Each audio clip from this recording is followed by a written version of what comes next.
अस्सलाम वालेकुम, welcome back to my new vlog. कैसे हैं आप सब? होपफुली सब ठीक-ठाक होंगे। तो मैंने सोचा आज आपके साथ शेयर करती हूँ बच्चों के अकेडमी जाने के बाद मेरी रूटीन क्या होती है और सुबह से मेरे क्या काम होते हैं कि मुझे खाना खाने का टाइम भी नहीं मिलता। तो ख़ैर जी, बच्चों को अकेडमी भेज दिया था। सुबह ये होता है नाश्ता करने के बाद घर के काम-काज, फिर बच्चे आ जाते हैं, उनको खाना-पीना दे के उनको अकेडमी भेज के ना फिर मैं कहती हूँ मैं कुछ खाने बैठूँगी। और अभी मुझे इस कदर भूख लगी हुई थी ना, मैंने कहा पहले रोटी बनाती हूँ। अच्छा, मैं डाइट वग़ैरह कर के अब थक चुकी हूँ। तो दलिया वगैरह, ओट्स हो गए, फ्रूट्स हो गए, उससे मेरा पेट नहीं भरता। मतलब ये समझ लें पेट तो भर जाता है, सैटिस्फैक्शन नहीं होती है जो रोटी से सैटिस्फैक्शन मुझे मिलती है। तो मैं कहती हूँ अंडा खा लूँ साथ, रोटी खा लूँ साथ, चटनी हो जाए, कोई चीज़ भी हो जाए, बस रोटी लाज़मी हो। और रोटी मेरी होती है छोटे से पेड़े की, आपको नज़र आ ही रही होगी। फुल्का-सा होता है छोटा-सा कि बस वो खा लेनी है। और अगर मुझे इसके अलावा भी रोटी की क्रेविंग हो रही है ना, तो फिर ये होता है कि 1-2 नवाले दूसरी रोटी में से ले लेती हूँ। और अगर बड़ी रोटी ले लूँ ना, अव्वल तो वो मुझसे खाई नहीं जाती है। तो फिर ये होता है कि मैंने ओवर ईटिंग कर लिया है। तो वैसे मेरे जो खाने के साथ है ना सैलेड वगैरह होती है, मतलब खीरा हो गया, कोई फ्रूट हो गया, कुछ ना कुछ होता है। लेकिन आजकल मेरा वो भी दिल नहीं करता क्योंकि मौसम चेंज हो रहा है, तो ठंडी चीज़ें खाने को दिल ही नहीं करता। तो बस एक रोटी ले लेती हूँ, उसके ऊपर सालन रखती हूँ और मुझे रोटी के ऊपर सालन रख के खाना इतना अच्छा लगता है ना कि मैं क्या बताऊँ। क्योंकि सालन से जो रोटी गीली-गीली हो जाती है ना, वो बहुत ही ज़्यादा यम्मी लग रही होती है। अच्छा जी, उसके बाद मैंने पता नहीं क्या काम किया, मुझे खुद याद नहीं है क्योंकि ये सैटरडे की क्लिप है और आज मंडे हो गया। तो अब मैंने कहा कि चलें जी, बच्चों के आने का टाइम होने वाला है, तकरीबन 5:30 हो रहे थे, तो मैंने कहा चलें जी चाय पी लेती हूँ। और आजकल मैं ये काम कर रही हूँ कि तकरीबन 1 हफ़्ता हो गया बच्चों के आने से पहले ही अपना चाय टाइम जो है ना वो एन्जॉय कर लेती हूँ आराम से बैठ के। वरना ये होता है जब बच्चे आ जाते हैं ना तो मेरी चाय ठंडी हो जाती है और वो मम्मी कहते हैं कि मम्मा शाम हो रही है, भूख लग रही है, कुछ बना के दें। तो बस फिर मैं उन कामों में लग जाती हूँ और मेरी चाय ठंडी हो जाती है। और ऐसा होता है अक्सर कि तकरीबन मुझे 2 से 3 बार उसे माइक्रोमेट गर्म करना पड़ता है और फिर वो ठंडी हो जाती है, तब जाके मैं पीती हूँ। तो आजकल मैंने अपनी रूटीन थोड़ी-सी चेंज की है कि बच्चों के आने से पहले अपना खाना-पीना का जो टाइम है ना उसको ख़त्म कर लेती हूँ खा-पी के। उसके बाद फिर बच्चों का टाइम शुरू हो जाता है। बच्चों को देने के बाद फिर ये होता है कि मैं घर के काम-काज कर लेती हूँ। कुकिंग का टाइम फाइनली स्टार्ट हो जाता है, गैस वग़ैरह आ जाती है। तो फिर मैं ना खाना-शाना बना लेती हूँ और फिर ये होता है कि मेरा 8 बजे तक मेरा डिनर हो जाता है।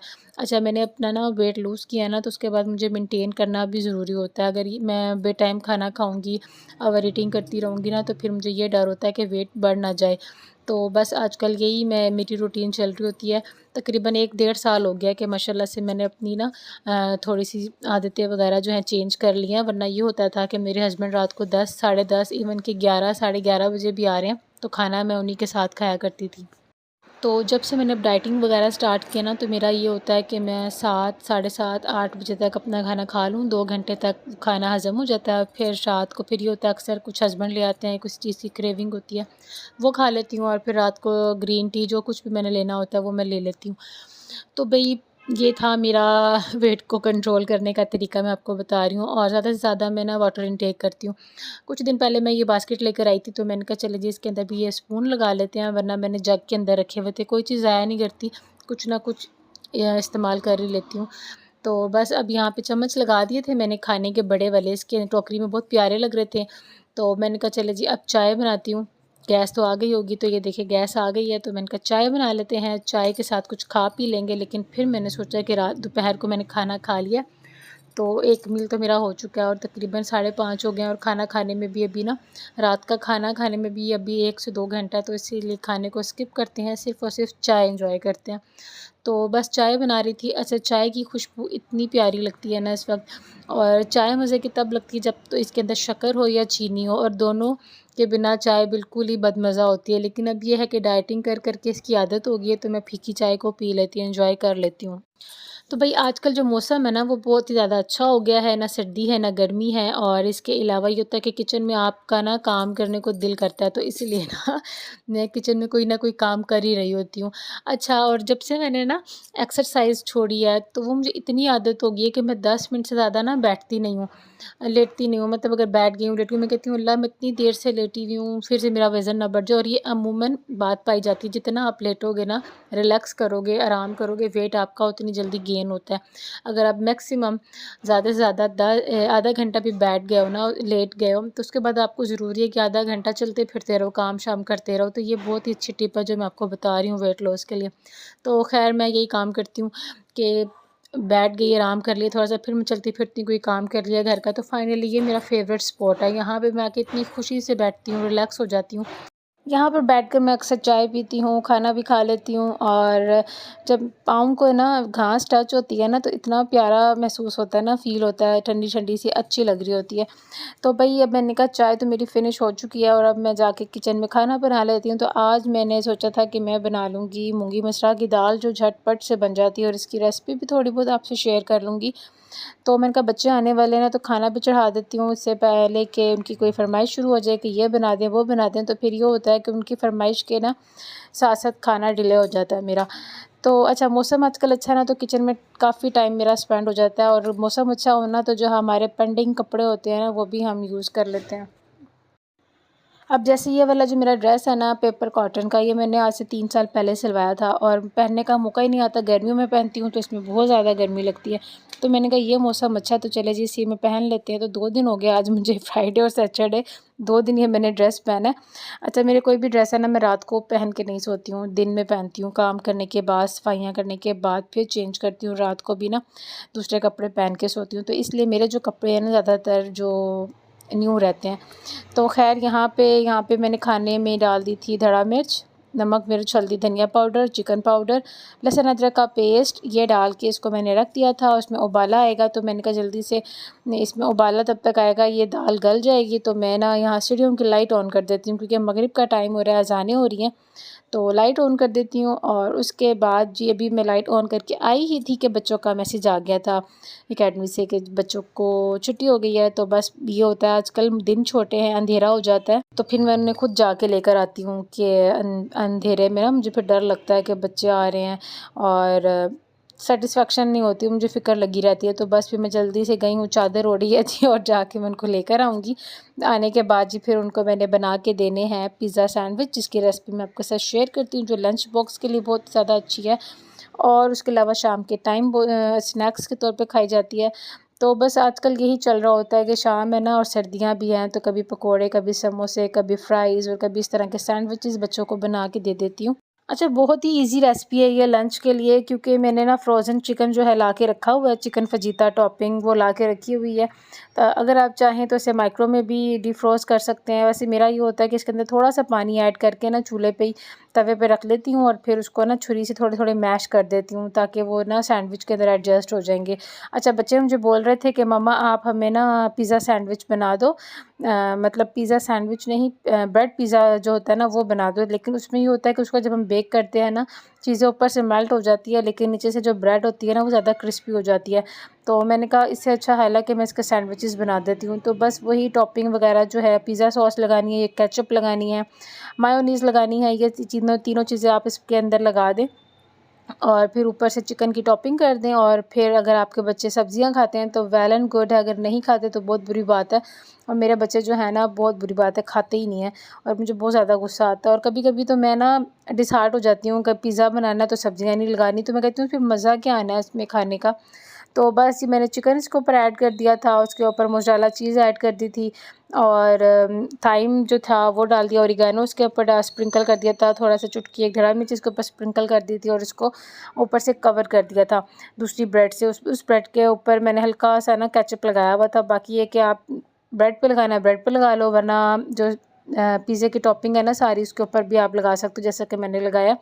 अब इसको मैं कवर कर दूँगी। कवर करने के बाद हम इसको ग्रिल पैन में भी कर सकते हैं, सैंडविच मेकर जो है उस पे भी कर सकते हैं, और तवे पे भी कर सकते हैं। तो मैंने आज कहा जी तवे पे कर देती हूँ, बटर लगा के उसके ऊपर आराम से ये काम हो जाएगा, जल्दी से बच्चे भी खा लेंगे, खुश हो जाएंगे। और सबसे अच्छी बात है कि बच्चों की टमी में ना ये 2-2 ब्रेड चली जाती हैं, वरना ये होता है कि अक्सर मैं जब बड़ी इनको सैंडविचेस बना के देती हूँ ना तो एक ही ब्रेड ये खाते हैं जब स्कूल वगैरह में जाते हैं। तो यहाँ पे मैंने अब इसको हल्का सा बटर लगा के ना इसको टोस्ट कर लूँगी, सेक लूँगी, और ये बड़ी मज़े की हो गई थी, सॉफ्ट भी थी और थोड़ी-सी क्रंची भी थी। तो बच्चों को बहुत ही मज़े की लगी है। तो ये लंच बॉक्स के लिए बहुत ही अच्छी रेसिपी है, फ़ौरन से बन जाती है। बस आप अगर आपके पास चिकन डिफ्रोज़ नहीं हुआ हुआ ना, तो पहले से बना के रात को रख लें, और सुबह इसकी टॉपिंग करके जी बच्चों को दे दे लंच बॉक्स में, बहुत ही मज़े का। तो बस यहाँ से मैं चेक कर रही थी कि जो मोज़रेला चीज़ है वो मेल्ट हो चुकी है या नहीं। तो फाइनली ये हो चुकी थी। बच्चों को मैंने ये 4 पीसेस करके इनको डाल के दे दिया था, ताकि बच्चे आराम से खा लें, ताकि मैं अपना जो किचन का काम है ना वो सुकून से कर लूँ। वरना ये होता है अगर इनको भूख लगी हो ना तो ये 2-2 मिनट के बाद मेरे पास आते हैं, मम्मा भूख लगी है, ये दे दे। और इनके बाबा ने इनके लिए जो स्नैक्स की जो चीज़ें होती हैं, बिस्किट्स, लेज़ और ये एक्स्ट्रा चीज़ें घर में ला के रखी होती है ना, तो जब तक वो फिनिश ना हो जाए तो इनको सुकून नहीं आता, ये बार बार आते रहते हैं। तो अगर इस तरह की मैंने कोई चीज़ दे दूँ ना, फिर इनका टमी ज़रा फुल रहता है तो ये खा लेते हैं। तो यहाँ पे बच्चों को पिज़्ज़ा मैंने बना के दिया है, पिज़्ज़ा सैंडविच। तो यहाँ पे दाल भी रेडी हो चुकी है। अच्छा, ये मूंगी मसरा की जो दाल है ना, तकरीबन 20 मिनट में तैयार हो ही जाती है। तो मैंने इसके अंदर हैंड ब्लेंडर इसको यूज़ किया, तकरीबन मैंने 1 मिनट भी नहीं चलाया होगा। बस ये हल्का सा मैंने अभी मिक्स ही किया है कि हल्की-हल्की सी दाल थोड़ी खड़ी भी नज़र आए और सारी मेल्ट भी हो जाए। मतलब बहुत बारीक पेस्ट नहीं बनाया इसका मैंने। अच्छा, यहाँ पे एक काम ये हुआ कि जो मेरा लकड़ी का चम्मच है ना, ये मुझे इतना कोई पसंद था और इतना फ़ेवरेट था कि बस एकदम से गिरा और टूट गया। और ना बस मुझे ये दिल भी नहीं कर रहा था कि मैं इसको वेस्ट करूँ, और यूज़ करने का भी फिर दिल नहीं था, क्योंकि मुकरू हो जाता है खाना अगर टूटी हुई चीज़ इस्तेमाल की जाए। तो बस फिर इसको अब मुझे वेस्ट ही करना पड़ेगा। ख़ैर, बहुत ही प्यारा था ये चम्मच मेरा, और मैंने बहुत कम यूज़ किया। अक्सर मैं सब्ज़ी वग़ैरह बनाने में ना ये लकड़ी का चम्मच यूज़ किया करती थी। और मेरे पास इतने ज़्यादा चमचों की वो कह लें कलेक्शन हो गई है कि कहीं पे भी जब मैं जाती हूँ ना क्रॉकरी की शॉप पे, तो मेरे हस्बैंड कहते हैं तुम तो बाहर निकलो ना, जब भी जाती हूँ कोई ना कोई चम्मच उठा के ले आती हो। तो बस अच्छा लगता है किचन की चीज़ें वगैरह ख़रीदना, मुझे सब बहुत ज़्यादा पसंद है। कि अक्सर चीज़ें ऐसी हैं कि मैंने ख़रीद के रखी हुई हैं, अभी यूज़ नहीं कर रही हूँ, कि इंशाल्लाह जब मेरा नया किचन बन जाएगा या कोई अल्लाह ताला नया घर देगा तब मैं यूज़ करूँगी सारी नई चीज़ें। और कभी-कभी मैं निकाल भी लेती हूँ कुछ चीज़ें कि चलें चीज़ें रखी-रखी पुरानी हो जाती हैं, तो इसलिए फिर मैं यूज़ भी कर लेती हूँ। अच्छा, और यहाँ पे मैंने लगा दिया था ज़ीरे का तड़का, और ज़ीरा जो है मैंने पहले से भून के रखा हुआ था ना, तो इसलिए फिर मैं ज़्यादा उसको डार्क ब्राउन नहीं करती, बस उसको ऐसे तड़का लगा दिया था। अगर आप चाहें ना तो उसके अंदर गोल लाल वाली मिर्च भी डाल सकते हो, तो उससे भी अच्छा लगता है। और जो मिलती है ना कड़ी पत्ता, ये मुझे नहीं पता कहाँ से मिलता है, वरना मैं वो भी इसके अंदर ऐड करूँ।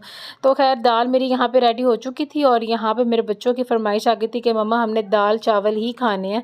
तो मैंने कहा फिर मैं तड़के वाले आज चावल बनाती हूँ, क्योंकि काले मसर जो हम बनाते हैं ना, तो उसके साथ तड़के वाले चावल तो मैंने खाए हुए हैं, लेकिन जो ये मूँगी मसरा की दाल है उसके साथ तड़के वाले चावल मैंने फ़र्स्ट टाइम बना रही थी कि इसके साथ कैसा एक्सपीरियंस रहता है, क्या टेस्ट देता है। तो यकीन करें, इतने मज़ेदार कि मैं क्या बताऊँ। तो यहाँ पे प्याज को मैंने हल्का सा सुनहरी किया और इसके अंदर नमक ऐड कर दिया था, चिकन पाउडर ऐड कर दिया था। चिकन पाउडर के बगैर मैं कहती हूँ कि तड़के वाले चावल इतने मज़ेदार लगते ही नहीं है। खैर, थोड़ा सा ज़ीरा ऐड कर दिया था।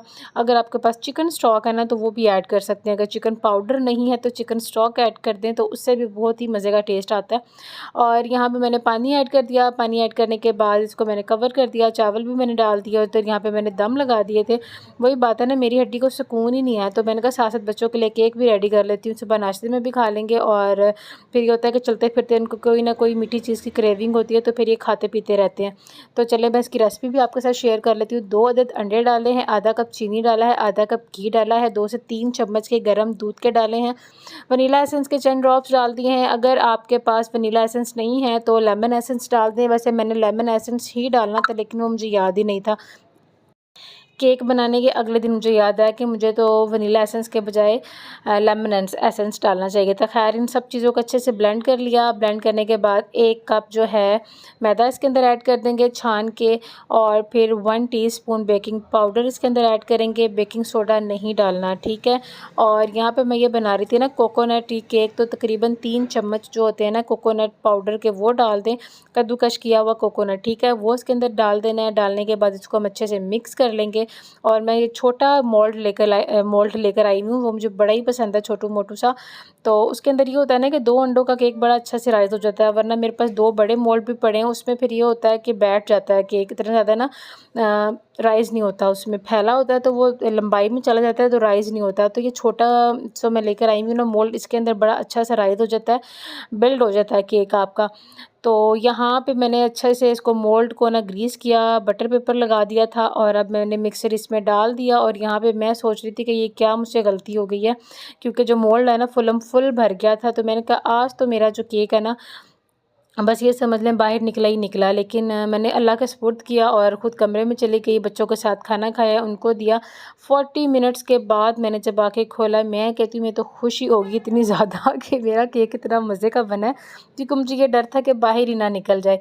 तो माशाल्लाह इतना अच्छा बना है। और मैंने आज पहली बार जो है ना 40 मिनट्स के बाद ही चेक किया है, वरना ये होता है कि 30 मिनट्स 20 मिनट्स के बाद मैं देचकी को खोल के देख लेती थी। उससे मुझे ये एक्सपीरियंस हुआ है कि जो आपका केक राइज़ होना होता है वो नहीं होता, एयर उसके बाहर निकल जाती है और फिर केक आपका बैठ जाता है। तो यहाँ पे केक थोड़ा सा ठंडा ठंडा तो नहीं, मैंने गरम ही केक के ऊपर ना 1 चम्मच जैम लिया था, उसके अंदर 2-3 कतरे पानी के ऐड करके उसको अच्छे से मिक्स करके वो केक के ऊपर मैंने लगा दिया था। इससे केक क्या रहता है, शाइनी भी रहता है, सॉफ्ट भी रहता है। तो बस ये ठंडा होने के बाद मोल्ड से निकाला था, लेकिन था ये अंदर से भी गर्म ही। तो बस अब मैं इसको कट करके आपको दिखाऊंगी कि कैसा बना है। और अगर आपको रेसिपी अच्छी लगी हुई ना तो लाइक कर देना और एक कमेंट कर देना प्लीज़। इस ब्लॉग पे 50 लाइक मुझे दे दें, ज़्यादा नहीं मांग रही हूँ, सिर्फ 50 लाइक्स मांग रही हूँ, मुझे 50 लाइक दे दें। लोगों की बहुत बड़ी बड़ी डिमांडें होती है, 50,000 1 लाख, मेरी तो छोटी सी डिमांड है 50 लाइक्स की, वो मुझे दे दें। तो ख़ैर यहाँ पे ये देखें केक मेरा इतना मज़े का कि आप घर में बनाएंगे ना और अपने रिलेटिव्स को, बहन भाइयों को, अम्मी अब्बू को, हस्बैंड को, बच्चों को खिलाएंगे, सारे इतने खुश होकर खाएंगे ना और आपकी तारीफ़ें ही करेंगे। तो अगर मेरा व्लॉग अच्छा लगा हो तो लाइक कर देना, शेयर कर देना एंड सब्सक्राइब कर देना। और नेक्स्ट व्लॉग में मिलूँगी कोई अच्छी सी रेसिपी के साथ, अच्छी सी बातों के साथ, अच्छी सी रूटीन के साथ, और जैसी हूँ वैसी ही दिखूँगी। अक्सर लोग होते हैं ना कुछ और दिखते हैं, मैं जो जैसी हूँ वैसी रेसिपी बताऊँगी, वैसा सब कुछ सिखाऊँगी। तो please like share and subscribe कर देना। तो तब तक के लिए अल्लाह हाफ़िज़, टाटा, बाय बाय। अच्छा, मैं एक बात बताना भूल गई कि इसको हम इस तरह से ना कंटेनर में डाल के ना रख भी सकते हैं, तो सॉफ्ट भी रहेगा। तो इसीलिए फिर मैंने हाफ़ इसमें डाल दिया था, हाफ़ बाहर रख दिया था। अल्लाह हाफ़िज़।